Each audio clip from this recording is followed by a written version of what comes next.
2021 is finally here. The new year brings with it tidings of hope. The vaccine rollout is in sight for our frontline warriors and everyone else. The economy is starting to normalize and consumer demand is anticipated to rise. As the world picks itself up, we too need to reset and start planning and investing with the aim of creating a better future financially. But before we start planning, let's take a look at the past year and the challenges we faced, the pain and anxiety we have overcome, and the valuable financial lessons we should remember and implement in our lives. 2020 started like any other year, with sounds of good cheer. Life was normal. Every day, a routine. Get up, go to work, come home, sleep, repeat. Then, COVID-19 spread and everything changed. We stayed at home. We worked from home. We met no one. The economy took a beating. Jobs were lost. Uncertainty prevailed everywhere. Our personal finances were impacted, and many of us might be worse off financially. As we step into a new year, we need to arm ourselves financially to ensure that we are prepared for any future challenges that life throws our way. Resetting financially. 2020 has taught us some valuable lessons. Let's apply these lessons to our life and start working towards building a better future financially. Lesson 1. Spend less, save more, stay invested. Before 2020, movies, eating out and shopping were an essential part of life. Then the world locked down. The economic situation became uncertain and we were forced to reset and re-evaluate our priorities. We rediscovered the joys of eating healthy home-cooked meals, exercising to maintain health, and spending time with our families. This lifestyle shift has made us realize that we were capable of saving more by practicing mindful spending. It has also shown us that while the market fluctuates, it is capable of bouncing back and we shouldn't make hasty decisions. Lesson 2. Prepare for emergencies financially. The pandemic led to many losing jobs, while others dealt with severe salary cuts. Medical bills piled up, paying for essentials got stressful, and savings depleted rapidly. This disruption of life emphasized the need for a contingency fund, which would have approximately 6 to 9 months of salary to help manage essential expenses during an emergency. Lesson 3. Minimize your debt. Prior to 2020, it was easy to swipe a credit card to shop or take a personal loan to pay for a holiday and assume you would pay off the debt quickly in the future. Then 2020 proved life's uncertainty. Job losses and salary cuts led to high interest debts adding up and savings getting depleted. These uncertainties and obstacles taught us the importance of keeping our debt low and manageable. Lesson 4. Get independent medical coverage. 2020 has reinforced the importance of medical coverage as a short hospitalization generated substantial bills. Ensure your entire family, from your children to your parents, have adequate coverage. Consider getting independent medical coverage which won't be affected by job change or a job loss. Lesson 5. Plan your financial estate. Last but not the least, plan your family's future. 2020 has shown us that life changes in a blink of an eye. Plan for the worst by organizing your estate. Create a will mentioning all your assets, property, cars, financial investments, and more, and who will inherit each asset. If you are a single parent with minor children, your preferred guardian. This difficult step will make it easier for your heirs to locate your investments and prevent ugly arguments. Now that you know what you should keep in mind when planning for a better future, you can start the new year on the right note and take control of your finances. Analyze your income and expenses, get a clear understanding of your current financial situation, and reset your goals. An investor education and awareness initiative of Aditya Birla Sun Life Mutual Fund. Mutual fund investments are subject to market risks. Read all scheme-related documents carefully. Hello everyone, a very warm welcome to all of you as we bring you a special episode of this popular investor education and awareness initiative of Aditya Birla Mutual Fund in association with Outlook Money. I say special because in this episode we discuss a very special budget. the one that followed the economic havoc and unleashed by the coronavirus pandemic. I am Vishwi, your host for the day. On February 1st, Finance Minister Nirmala Sitharaman gave her budget speech, which was not only welcomed by each and every individual of the country, but also by markets that have been on a roll ever since. It was a budget that set out to rebuild our economy post pandemic.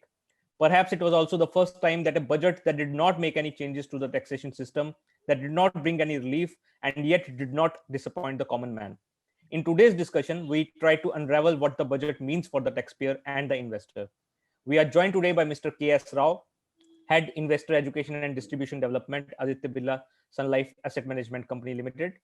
Mr. Rao, an alumnus of IIM Calcutta, has spent over 2 decades in the mutual fund industry, and in his current role, he leads his organization's effort towards investor education. We are also joined by Mr. Amit Trivedi, author, speaker, trainer, and blogger with over 26 years of professional experience in capital markets.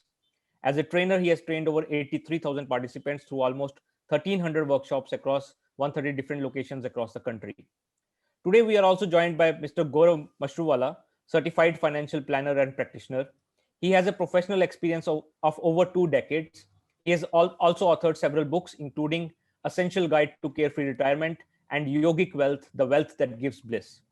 The theme of this session is budget and you, personal finance and tax planning. So let's get straight into it. And I ask my first question to Mr. Rao. Mr. Rao, this union budget for the year 2021-22 is being hailed as one that would bring back the economy on the growth path. There has been increased expenditure on increased capital expenditure layout, and overall markets have been doing well post the budget. So how do you look at this particular budget, that the one that has come after the pandemic, the 1 year that was kind of very volatile for the economy? Yeah, thanks, Vishav. Good morning to everyone. Indeed, it is great to be partnering with Gaurav Bhai and Amit ji. And thanks to Outlook for this session. We are always grateful for Outlook team for taking every time a new creative topic which is more relevant to the investors and to take that informed investment decisions. And of course, this is a very unique budget for all of us. And so most of the times we talk financial planning, budget is a non-event for your financial goals. But this time it is an event for the nation, if not for an individual. But it's helping us to recalibrate our portfolios. And I was just looking at the data over last 30 to 40 years, and especially last 30 years data on the budgets. Probably in 1991 budget is considered to be the one game changer for India in the last 30 years. Probably this 2021, after 30 years, probably it is expedite. It's giving us next decade. It's a budget for the decade. This decade, it's a beginning, and it is showing a path. And it's it's a budget which is giving a light, which is a healthy, wealthy, and wise, which someone said very rightly. And I was reading in Economic Times Swaminathan's article when he says that this is a courageous and taboo-breaking budget. I mean, of course, budget is truly a pro-growth budget, and it's a budget with a big ideas. And it's like this big idea stage is set for the next decade. I personally feel it's a glorious decade for India is ahead. And this budget has focused on many things. How we can look at things is it's a pro policy, pro growth, and it's a product. It's a production linked. It's a budget which is giving us a path to us. And this time government has literally broken that taboo. I think fiscal policies. It's deviating from the fiscal policies earlier. Fiscal deficits, we were looking at too much fiscal deficit targeting, and this is a time which has come in the last year when we all struggled. And I think 2020 is very different year, and 2021 it's like the year of survival to the budget which is giving us to decade to thrive. And it's India's time has just come back to us. And I also look at this budget is focused on multiple sectors, which can throw away to the economy in very differently. If I look at it's like when I say big BIG, it is focused on the banking, it is focused on the insurance, and it is focused overall on the growth. That growth includes on the infrastructure and the real estate and what else? It's like and automobile. And coming back, I look at infrastructure. There is an outlay. You're constructing. It's like 11,000 kilometers of roads, national highway, which you are spending so much of money, and which is in turn a cycle. No, it's a cycle which can create an employment, which creates a demand, and which can create a overall economic growth. And on the banking side, there is a reforms like ARC and PSU banks capitalizations or the privatization, which is indirectly meant. I mean, that can give a change. And the insurance, there is a change in the FDI, and that can give not only the partnership from the foreign partners, but also giving the ownership to them can be a game changer.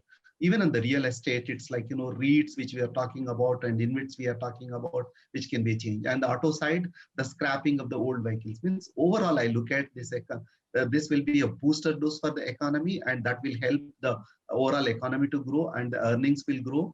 And that's where policy is predicting at like most of us predicting at 12 to 13% growth this year, and maybe a decade long 7% of the growth. All this put together, it adds a lot of value. Probably this kind, I mean, which we talk about 5 trillion economy, which is going to be real. And this will pave a path for us. And it's like we are in the right path, and this is the time we need to recalibrate which asset class. I'm sure we will get from Amit Bhai and Gaurav. And I look at this is one of the pragmatic budget. It's a proactive budget and progressive budget. Thank you so much. A progressive budget that will bring the country back on the growth path. We are expecting double-digit nominal growth in the coming years after a year that completely shattered the economy, which is itself says a lot about the kind of budget that we were expecting and the kind of budget that we got that lived up to the expectations. My next question is for Mr. Mashruwala. Mr. Mashruwala, when it comes to personal finance, what do you think are the key takeaways from this budget, only from the personal finance perspective? We have a couple of things. Number one, I'm happy with benefits for senior citizens, as in your non-filing of returns if you have pension income, etc. I'm also happy. That they are trusting the people. So they are saying no more opening of old returns, which are more than 3 years old, which is a great sign. I'm also happy for NRIs.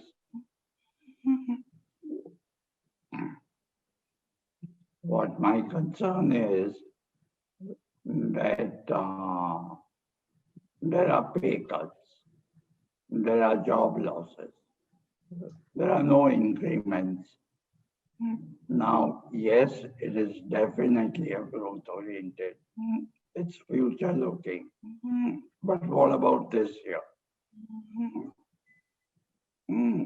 People who have lost jobs, people who have not had increments, is there anything done for them?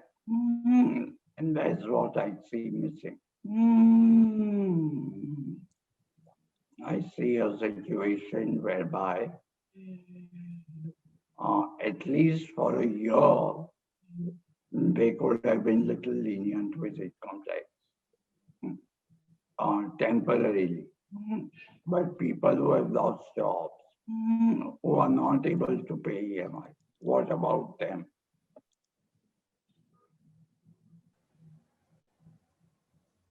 Right. Give them some benefit. Do it in a manner whereby, while economy will come back on track for sure, highly growth-oriented. I'm very happy with the budget, but bring back people temporarily to their level and then continue. Right. Right. There has been, no tax relief for the taxpayer. That is true, and that is that was one expectation which was let down by this budget. Because I see benefits and no TDS in dividend. I see a lot of other benefits coming up, a lot of them. But save the middleman for 1 more year. Right. We can't have growth at the cost of pay cuts, job losses. We will anyway have a high GDP because it's on lower base. But 1 more year. Right. Absolutely. I'll ask a follow-up question to Mr. Trivedi. Like Mr. Mashwala said, no relief on personal income tax front. How do you look at this status quo on taxation front, Mr. Trivedi? So, Vishal, first of all, there was a speculation about a COVID cess. So, I think that by itself was could have been a big dampener. And to that extent, not touching the income tax rates is welcomed by a lot of market participants. But as Gaurav was mentioning, I also tend to agree on one particular point that the taxpayers, yes, Vishwas, has been increased. So Vivad se Vishwas is a movement that the old files cannot be opened, or some of the other measures. But I think in this entire fight against COVID, one category is contribution, and that category happens to be the taxpayer. That contribution was not lauded the way the other COVID warriors' contribution was cheered. Some relief could have come. Secondly, I think while we talk about tax, and this question is about tax, but Gaurav's point is very valid. When there is no income, tax reliefs don't help, or whether any change in tax is made or not, it doesn't really help. Overall, not touching the tax every year is actually a good move, that you are trying to bring stability in the tax structure. Ideally, a tax structure should be such that you need not tinker with the taxes every now and then. So to that extent, stability is always a better idea. The other thing is, in a couple of cases, they've tried to bring in parity. For example, the taxation on ULIP or EPF, the higher contributions. That parity is also a good move, that products serving equivalent purposes should be treated in a similar manner. There should not be a tax arbitrage. So that's another good move from this budget. Right. On that note, I would come back to Mr. Mashwala. Now, since, as you said, no relief for the middle class, and no on the taxation front at least, a lot of job losses have happened, a lot of salary cuts have happened. So now, since the slabs are the same, the deductions are the same, we still have the two regimes that exist simultaneously now. So, Mr. Mashwala, what are some things that one should do when planning taxes for the next fiscal? Should this stick to the same plan as last year because there has been no change in the taxation system, or should they do things differently for this year? If the focus is on financial plan, then no change needed at all. Because don't keep changing your plan based on tax. But if the focus is on tax, then it'll depend on your income level. Will your income change? Will your income drop? Based on that, the strategy has to be developed. People who have lost jobs or pay cuts, will that level come back to old level? Now, if it does, then what you were doing earlier, start doing it. If that does not happen, then you are anyway not in the slab. So then it doesn't matter at all. My recommendation will be stick to contingency fund, which we've been saying.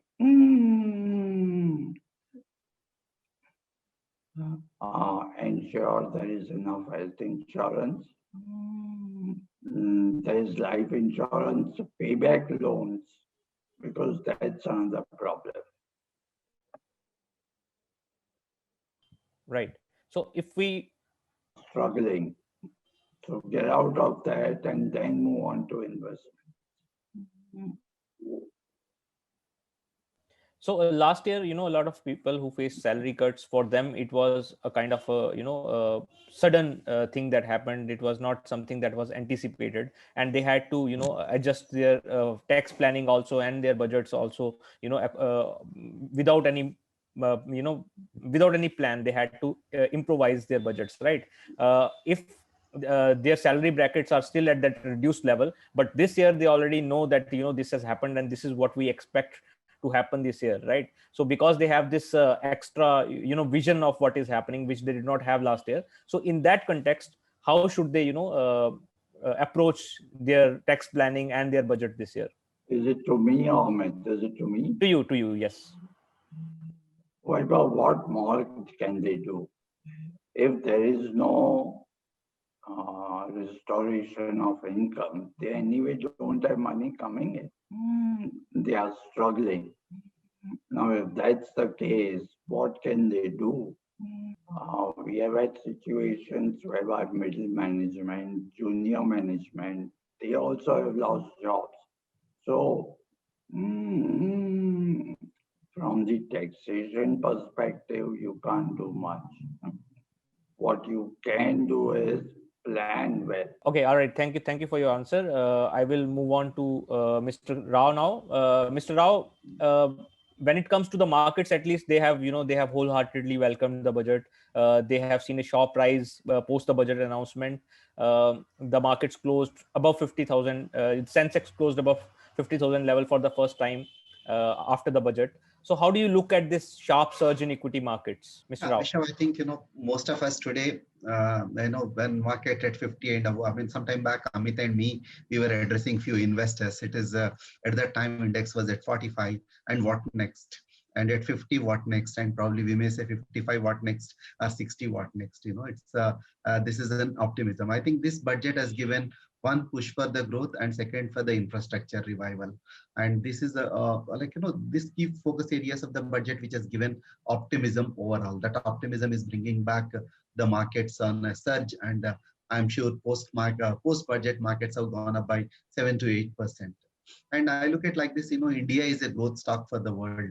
It is where FIIs are looking at and global investors are looking at. As I said earlier, my CIO, debt, Manish Dangi, I mean, over last 3 years, I was just looking at him. The last 3 months, he had a series of presentations much before the budget, which is a glorious decade for India. I mean, with that, I look at India is going to be a very promising star. I mean, that way I look at market. Yeah, it may come to a consolidation phase now, and there could be some phase where it can stabilize at one place. And while investors investing in the market, let us not look at the market and allocate your money. Look at your goals. I think that's where Gaurav always preaches people on a financial planning or goal planning, and your asset allocation is key.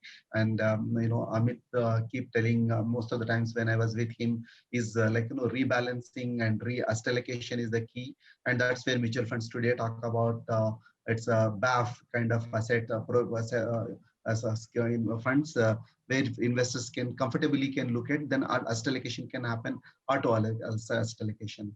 Now it's earnings will will make a trigger in the market next. And if the copper, I think with the 13% growth which is expected, consensus growth for the next year, and later stabilizing at 6 to 7%, still I feel the markets are fairly priced, and one need not look at this PE is sometimes misleading for any one of us.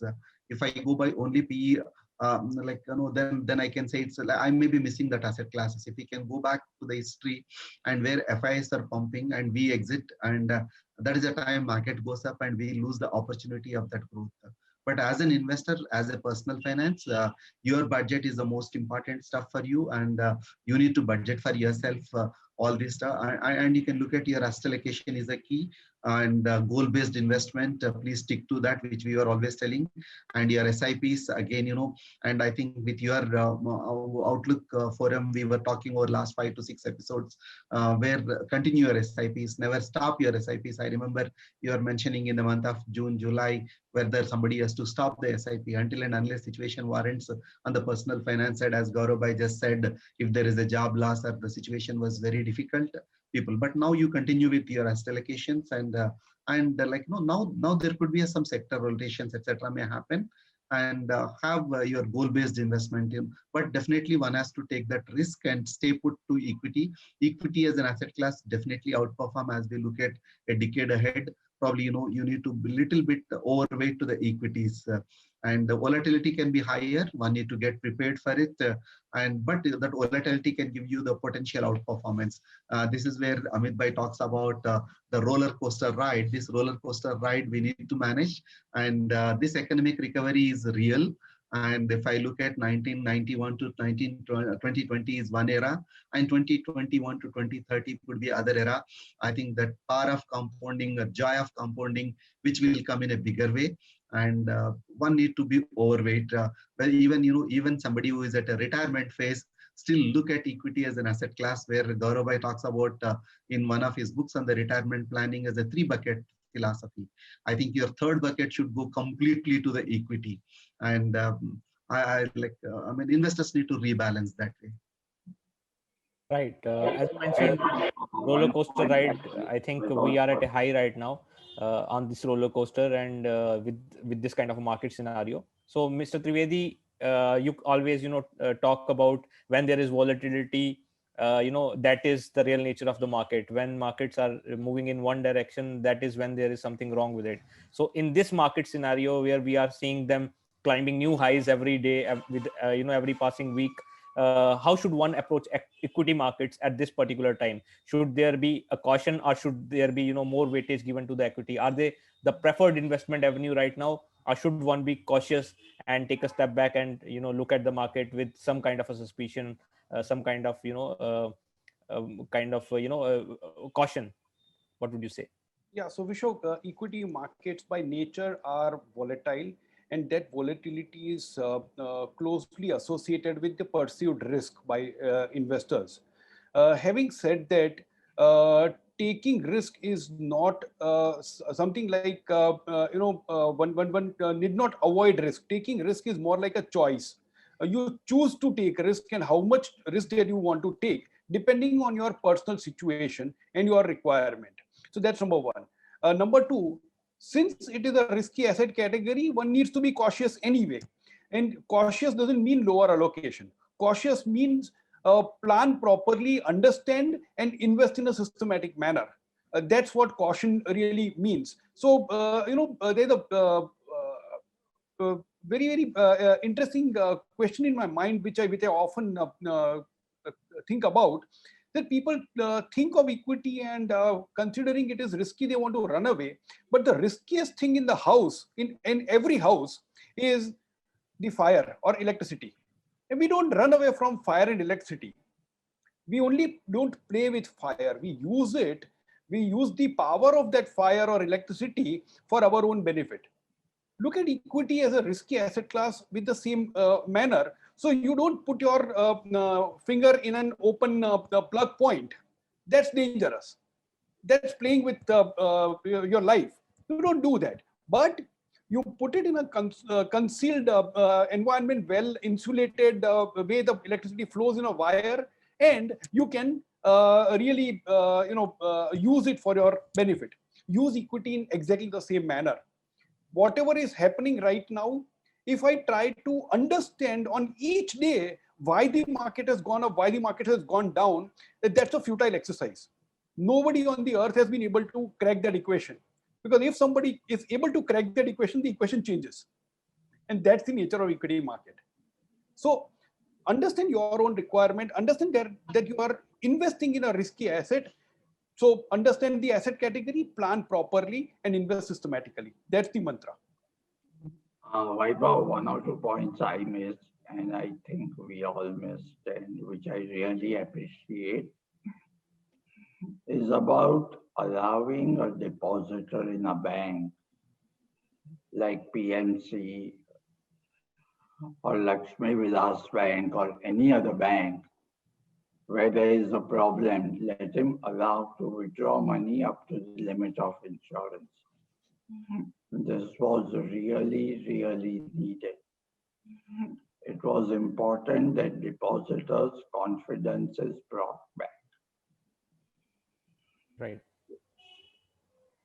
Right. Thank you for highlighting that point, Mr. Mashruwala. I will again come back to you. Since we were talking about markets and markets are at this high right now, there are certain sectors which have seen major focus in the budget also.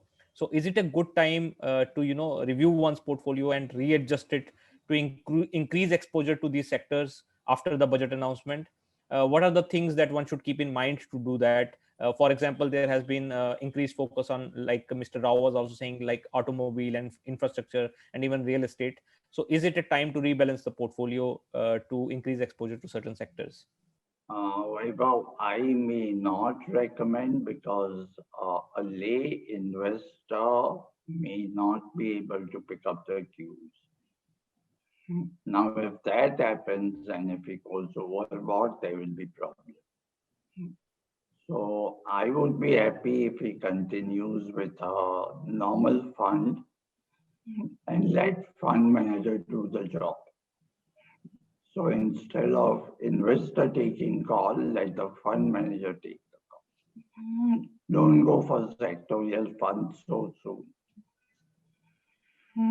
Because sectorial funds could be additional topping on your portfolio, but they can't be the core portfolio. Right. And a follow-up question, not just allocation in terms of different sectors, but even people's portfolio have become equity heavy after this surge in the equity markets, and the asset allocation now is tilted heavily towards equities. So is there should one consider rebalancing one's portfolio in terms of instruments, and how should one approach this particular situation? I don't think changing of instruments will be needed. But you already answered yes. If your allocation has changed drastically in favor of equity, reduce the equity. Because people go overboard and then they panic. Amit in his book Roller Coaster Ride has spoken about this extensively.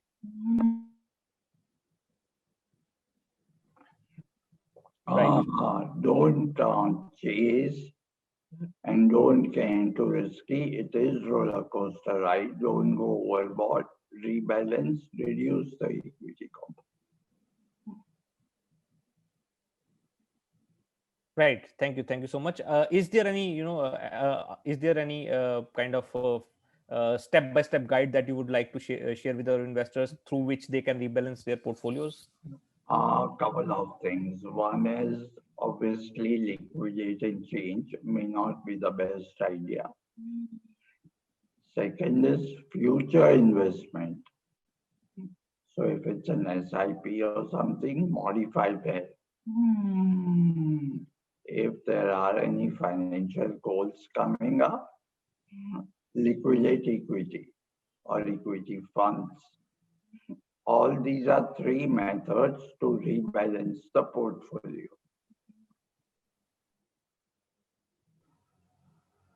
Thank you. Thank you so much. My next question is to Mr. Trivedi, and this is a question that one asks after every budget speech that has concluded, every budget that has been announced. Does this budget leave the common man richer or poorer? Mr. Trivedi, what do you think? I don't think there's a direct impact on the personal finances only on account of the budget. And as Gaurav also mentioned earlier, that what has changed is the government's budget, not the household budget. So one has to look at it in that context. Given the budget, how do you manage your finances is the individual question. Does this budget provide opportunities for one to become wealthier? Yes, it does. Does this budget provide enough opportunities to make mistakes? Yes, it does. So it's up to the individual to decide whether one chooses the path to become wealthier or poorer. All right. Thank you. That's I one way love to that put it. answer. Yeah. Please go ahead, Mr. No, I just said I love that answer. It Oh. doesn't make me wealthier, doesn't change my budget. Focus Right. on your budget. Right. So a Don't follow-up. focus on country's budget, focus on your budget. Yes, coming to that point, I would ask all of you this one question. Now the union budget has been laid out. We know what the government plans for the next fiscal for the country. But in this backdrop, what are some personal finance lessons that you would want our viewers to live with so that they can use it to create their budget for the next fiscal? I ask this question to all of you. Maybe we can start with Mr. Rao. Yeah. Thanks, Vishal. I think I liked last Amit's answer on, leaving the poor or rich. It's what you do. It's the most important. And similarly, this budget, last year, it was really painful for us. Even if I have a proper budget for me, I couldn't have managed on various ways because, as Gaurav said earlier, there was a job losses, there was a pay cuts, and people find it very difficult. And this budget has given an opportunity to relook yourself and what you need to do. And now, since the clarity has come, now it's a time for us to look risk in a very different way. And then the personal finance lessons, the first lesson I look at every budget we discuss is this is what we do. We used to do a lot of events on ground with Gaurav Bhai.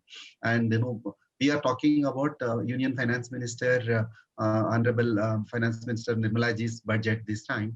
And, every year we discuss about the budget. But how many of us have our own family budget with a disciplined way? Are we looking at, do we have your income, expenditure, and your goals, how you're allocating? The biggest personal finance lesson is don't look at budget, but, look at your own budgets, what you need to look at. And we always discuss about India's GDP and now India's GDP on the growth path. And we used to talk about what is your GDP, your goals, your dreams, and your plans. How many times you are focusing on it? And now during the last year, we are talking about the virus. This year, we are talking about the vaccine. And it's like, means there is a sea change from the crisis to the opportunity today. And there is a, now at this point of the time, as a one personal finance lesson I look at is like the way Madam laid down in this budget, there are 6 pillars for the overall budget, 6 themes she spoke. Health and well-being, or it's a financial capital, or it could be in infrastructure, or even rating in a human capital, and the minimum government and maximum governance. Probably for your personal finance, just look at your health and your well-being, and what is your finance capital, for your retirement planning or something, and your infrastructure. This is a time, if you have not acquired a house now, there is a real estate which is looking very promising. Look at your own infrastructure, not only the way you need to have with your family, and you can look at and reinvigorating human capital. This is the time you need to look at your personal side. What are the capabilities you have not captured, where the country is growing, how I can make my capabilities useful for the country's growth, and where I can invest myself on on my capacity, my capability, so that I can enhance my earning capability as well as value addition to the nation. And the last but not the least, government always says it's a minimum government and maximum governance. And for your portfolio, you need to have a minimum maintenance and maximum funding, so that only once in a year you do that monitoring right. And this is, we talk about this budget is an inclusive developmental growth for the nation. All that put together, including development of your personal finances, where your financial well-being can be much better as we go forward. One simple question, but I gave a little longer answer. I'm sorry. And that's okay. No, wow, I like his Mr. long Mashruwal, yeah. answers. I like his long answers because then we learn a lot from it. Yeah. So, Mr. Mashruwala, what would you suggest, the common man, how should they approach their budget for the next fiscal? As I said, I like Mr. Rao's long answers. That reduces my work. Okay, all right. No, I'll come to that. Yeah. And he covered well. Here is the way I would look at it. Look at my GDP, my goals and dream plan. Look at my CEO, my contingency and emergency option. Look at my IPO, my insurance and protection option. Look at my EMI, my equal monthly investment. Look at my GST, my goal saving target. Look at my wealth passing instruments is nomination and will in place, and have my GMT, annual goal review meeting. Look at me, not outside. Right. That's very well put. Thank you. Thank you so much for your response. Mr. Trivedi, would you like to add anything to this?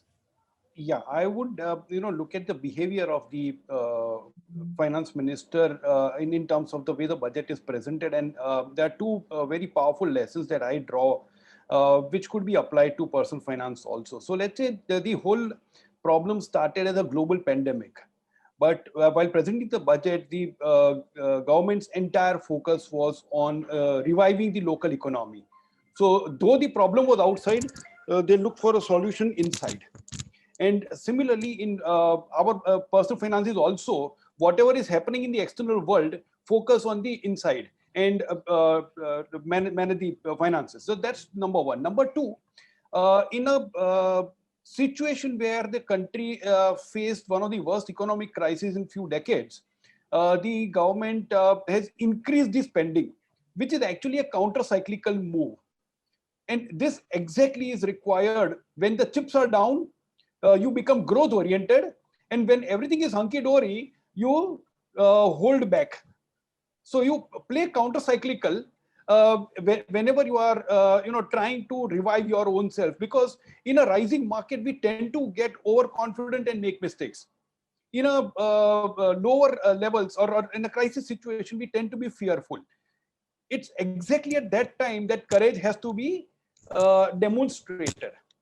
So these are two messages, that don't focus externally, focus internally, and so long as possible, can you play counter-cyclical so that your emotional roller coaster is where the ride becomes smoother.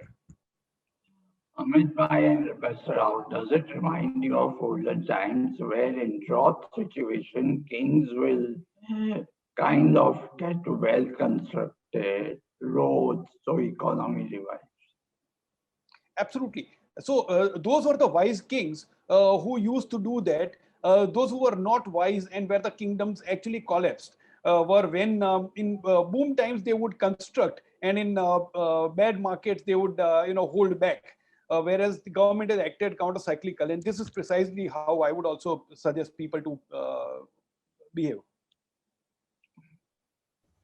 Thank you. Thank you so much. I have some questions from the audience also. So Mr. Satish Panchal from Mumbai, he wants to ask, is there any impact of the budget on debt mutual funds? Are they going to be impacted? Not as in debt mutual fund. Yes, the borrowings and all instruments and zero coupon and all, but direct debt mutual fund, I don't think so. Okay, so there are a couple of things on the debt markets where, like Gaurav was mentioning, there's nothing on the debt mutual funds directly, but something on the debt markets. One is creation of an institution which would be able to buy investment grade bonds from the market. I think if that is implemented well, that should provide good amount of liquidity, because currently in the debt market, the largest liquidity provider happens to be the debt mutual funds. If an institution also comes up and provides liquidity, I think it augurs well for debt mutual funds per se. That's number one. Number two, on the debt markets, people are concerned that while equity markets cheered, debt markets marginally went down because of the fear of increased fiscal deficit, which would lead to increased inflation, which would lead to rising interest rates. But on the other hand, if the interest rates move up, then a large part of savers, they can look forward to increased nominal interest earning. Currently, which are at a low level. So this is another development that I see. The third development, according to me, is where a lot of infra projects would need a lot of funding. And that also means that that market may become a little more vibrant, which would eventually augur well for the debt mutual fund investors also. Right. Mr. Rao, would you like to add anything? No, investor need to take care your investment tenor with the fund maturity tenor. For example, I have a 3 months money put into your bucket. You have that discipline so that you will not, in case tomorrow there is a spike in interest rates little later in the 6 months, you will not tend to lose much and you tend to gain there. That's where you need to look at on the debt mutual fund side. But keep your rust allocation. That's the most important part of it. Right. Thank you, Mr. Mr. Nirav Shah from Ahmedabad. He's asking, what is your view on short-term and long-term capital gains tax? And on similar note, Mr. Sudhakar from Chennai wants to ask, should SIPs on mutual funds, should they have got an exemption, and maybe something for future budgets? So these two questions maybe someone can take I collectively. don't think there is any change in the capital gains tax structure except making ULIP on par with mutual funds, but that's not on capital gains. What is the second question? He's just asking, there are two questions basically, not related to this budget. I think they are generally asking your view on short-term and long-term capital gains tax. And then another person is asking, should SIPs on mutual funds get tax exemption? No, but SIP is just a way of investing. It's not something which is, so I don't know why any tax benefit. I don't know if Mr. Rao or Amit Bhai wants to add something. As regards the question on should mutual funds be exempted or given any preferential tax treatment, or SIP be given any preferential treatment, my sense is, if we look at the intent of the government to bring parity between, let's say, employees provident fund contribution and the NPS. Earlier, the demand from the industry was to make NPS exempt. Instead of that, the EPF, where the contributions are on a higher side, that is taxed. So instead of removing a tax and bring parity, the government chose to introduce a tax and bring parity. If that is any indicator of the intent, then I don't think expecting any exemption on mutual funds or SIP would cheer you up in any way, or it may eventually disappoint you if you are expecting that. So that's my take. Didn't they try with this employee provident fund earlier also, and then there was a big UN cry, then they withdrew? It's whether it goes through or not is a different thing. I'm only talking about the intent. Yeah, so government is trying continuously. So government is trying to, and the government is trying to expand the tax net. They are trying to cover everything under tax, and in such case, expecting additional exemptions may not be fruitful. In fact, this EET proposal was at the time of Chidambaram. Every finance minister has tried and they have failed. I hope she kind of brings in parity. I agree with the Gaurav bhai, there is even on this EPF piece, it is a painful for the taxpayer to calculate what kind of tax, how much is earning, because your EPF statement itself will come little later. How you can budget, then you have to account in advance tax. It is cumbersome for the people. One side we are making the life easy, here life is becoming little difficult. Hopefully there could be some change. I mean, it's as an investor, I am also talking on that angle. And one good part on the short-term capital gains and long-term capital gains is from the next year onwards, you are getting a it's a pre-printed or pre-filled. A pre-filled form. You are getting it. I don't need to worry much about what is the short-term capital gains I need to calculate, long-term capital gains I need to calculate. All my investments at the back end is taken care. All that I need to do is I need to pay my tax rightly. I think my life is becoming a little more easier for investors. I think one need to, but only investors need to go back and check whether they have given whether their PAN number is right and whether their mobile number is right. Otherwise, you may end up underpaying or overpaying. Just ensure that you let us go back and revisit. This is the time you need to go back and check where your investments. Put it in a map, and earlier Gauravai's sessions, he used to tell about goal planning, how you can put to the goals. Here, just look at broad framework of your investments and look at what can come for the short term, what can come to the long term. Then when the pre-filled form is coming, you can recheck it very nicely. And I personally feel you need to have one personal financial advisor. Probably, even for this, you need a personal finance chartered accountant for it now. Just a question, when it comes to pre-filled, say if I have sold a property and paid brokerage, how would they pick it up? As an expense. There is a possibility. There is a possibility now because if I can provide the TDS at the beginning for the brokerage, and which I need to pay while doing that, that is a possibility. Because right now, if somebody is buying a house, as if you are purchasing, you need to pay the TDS first, so that it is already accounted there. My concern is that if I've incurred legitimate expense, how will government pick it up? Yeah, that's the challenge is there. I mean, hopefully the data which they are using with the AI and ML, it is possible to the extent, maybe maximum percentage side. Yeah, some of the exceptions may happen. They're looking at No, no, making so the even life you easy. know, but even if no, no, even if the forms are pre-filled, there would be a provision for Correct. various no let's say various expenses, allowable expenses, etc. So they may keep that provision, which means it's not the final amount that they would give, but large part of the work would be over. But just to add to this point, this also means that though the form would be pre-filled, we'll have to do the reconciliation at our end and ensure that nothing is missed out. In terms of income or expense? Both. Oh, okay. No, Gujarati Banya finance line, I have to ask. Absolutely. Right. Maybe we can take one more question from the audience. Mr. Mohammed Basit from Dubai. He wants to ask, how is the budget going to affect NRIs? I don't know if Dubai has retirement funds and that parity that has been brought in for double tax avoidance treaty. But Amit Bhai, you want to add?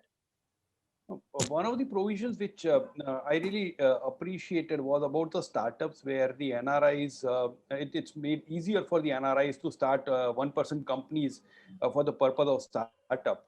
I think that's a big move, and that should encourage a lot of NRIs to come back to India to begin their second journey, or whatever you may want to call it. That's one. But once again, on the taxation front, since there is no change in the personal tax, same applies to NRIs as well. Right. Yeah. One more thing. I don't know if Outlook Money covers, but for startups, the relaxation in 1% company rules is a very, very welcome. Yeah. Right. I don't know if you all cover, but if you all cover, you must point out this particular aspect. Right. All right. I think we are almost out of time. I'll ask one question before we conclude this session to all of you. From this year's budget, if you were to take one single item that stands out according to you, which one would it be? Maybe we can start with Mr. Mashruwala and then move on to others. Why do you make me an opening batsman? You have a good opening batsman team. Because what you do is you say that other people's long answers makes your job easier. So I'm making it a little difficult for you. So you can start this time. They both are laughing and see my face. Honestly, because I face the investor more, I'm not saying they are not. The relief in deposits withdrawal from the banks, whereby up to your insurance limit you can take out money, is a big, big thing. People were losing confidence in banking system. That can't happen. And we have had two instances, PNC Bank and Lakshmi Vilas Bank. We can't have repeat of those. Mr. Trivedi. So I would add to what Gaurav mentioned. According to me, there are actually two announcements with the same theme, which is on the investor protection. So this allowing the withdrawal from the banks, even when the bank is in trouble or moratorium, is a big move towards investor protection, because a bank savings account or current account or a bank deposit is not only supposed to be safe, it is also supposed to be liquid. So the liquidity was missing in certain cases where we've seen in the past. The second one related to investor protection is the proposal to set up an investor charter across financial products. So if that is implemented well, then a lot of disputes can be resolved easily and faster for the small investors, and investors can actually look forward to better times ahead. Amit Bhai, are you referring to merging of various SEBI and deposit? No, I'm not referring to that various acts, but there is a separate proposal to set up an investor charter across financial, across the entire financial market. So it's not only about securities market. So that will bring in PFRD, IRDAs. No, no, forget about regulators. It is about setting up an investor charter which encompasses the entire financial product suite for the investor. Now, whether the regulators are covered or they are looking for from the consumer side and setting up a investor protection body. So those operational details will have to be worked out. Finance bill also doesn't give a lot of details on that. So that's why I can't comment much on that. But at least somebody's thinking in the direction of investor protection at a bigger level, because there are many cases where the product manufacturers are regulated, but the product sellers have a free hand. That can't happen. Or in a certain cases, the product manufacturers are protected so long as they tick the right boxes and there's no liability. So these things cannot happen. Ultimately, the investor needs to be protected, which brings in confidence, and more confidence brings in more money in the financial markets. Yeah, I agree. I mean, I missed that, but it's really a welcome point. It's a big one, according to me. Mr. Rao, what do you think is the key takeaway from this budget? Oh, this whole budget is a takeaway for me. It is a budget, it's focused on inclusive development for an aspirational Indian. And when it comes to the personal finance, the big takeaway for me is no tax surprise is a big surprise, and you can be more comfortable. You don't need to worry, recalibrate how much I need to pay. I need to look at. And the last but not the least, when we used to meet many investors on ground, especially the senior citizens who are above 75, just they have retired and they have one account. They doesn't need to file those returns. That's a big relief for them. It's a personally feel it's a big relief for them. But this whole budget is a holistic budget. Kudos to Honorable Finance Minister. All right. Thank you so much. What's the point of TDS not being deducted on dividend? Because a lot of people were not in taxable limit, and then dividend coming with TDS and getting refund, it's a relief. Right. Thank you so much for your time. On that note, we conclude today's session. I hope it was useful to all our viewers. They would get insight about the budget and how to manage their personal finance, how to create their budget for the next financial year. On that note, I say goodbye to all of you. It was a very it was a great conversation, and it was a pleasure having you all here. Thank you so much for your time. Thank you. Thank you so much.